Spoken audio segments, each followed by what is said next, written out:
Esse paciente já tinha dentes perdidos por doença periodontal.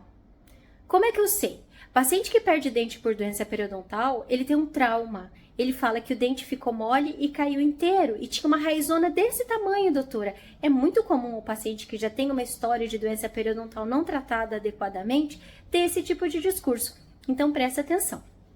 Mais uma coisa, com a classificação atual da doença periodontal que foi publicada em 2018, finzinho de 2017, início de 2018, essa história pregressa de doença periodontal também é levada em consideração.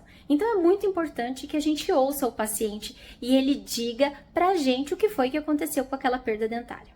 Mais uma coisa, então esse paciente tinha perda óssea, observada radiograficamente, um histórico de perda dentária e eu sondei e avaliei a quantidade de bolsas periodontais que ele tinha. Com todas essas informações, eu cheguei ao diagnóstico de doença periodontal estágio 3. É muito ruim para o paciente? É e não é.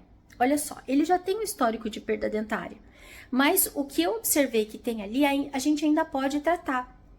E eu avalio do meu ponto de vista que a quantidade de osso remanescente, de osso de sustentação, de periodonto de sustentação que esse paciente tem, vai ser possível, se é claro que se ele ficar num programa de controle e manutenção, que é assunto para outro dia, efetivo, ele provavelmente vai ter muito tempo com esses dentes. Então a gente estabeleceu o diagnóstico, que é doença periodontal estágio 3, e o grau é A, porque esse paciente não tem alteração dos níveis de glicose e não é paciente fumante. Então é um paciente com prognóstico bom. Com todas essas informações em mãos, eu ofereci para ele um plano de tratamento.